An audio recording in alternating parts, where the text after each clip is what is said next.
বিসমিল্লাহির রহমানির রহিম।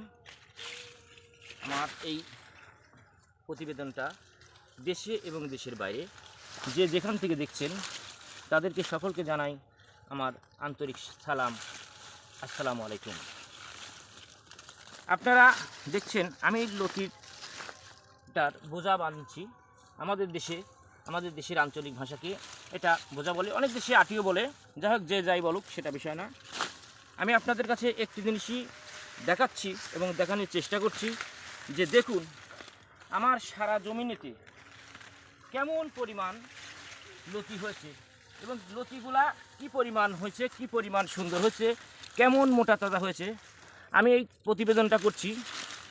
আমার কাছে মাঝে মাঝেই ফোন আসে যে আমরা লতি কচু বাড়ি ওয়ান চাষ করেছি, কিন্তু লতিটা বড় হয় না, সামান্য কিছু হয়ে তার সামনে মাথায় থেকে চারা বের হয়।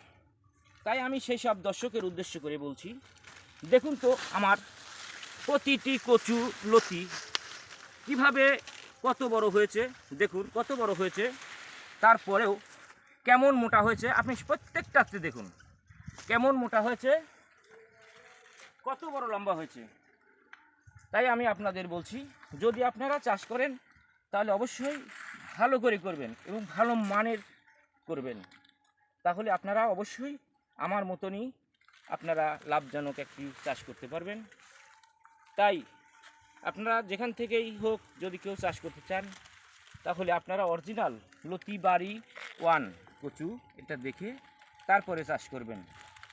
তাই বেশি কিছু বলার নয়, ভালো থাকেন, সুস্থ থাকেন এই কামনায়। পরে একটা কথাই বলতে চাই, আমার এই চাষটা যদি আপনার কাছে ভালো লেগে থাকে তাহলে অবশ্যই একটি সাবস্ক্রাইব করবেন, লাইক করবেন, শেয়ার করবেন। আপনার কোনো মতামত থাকলে কমেন্ট বক্সে জানাবেন।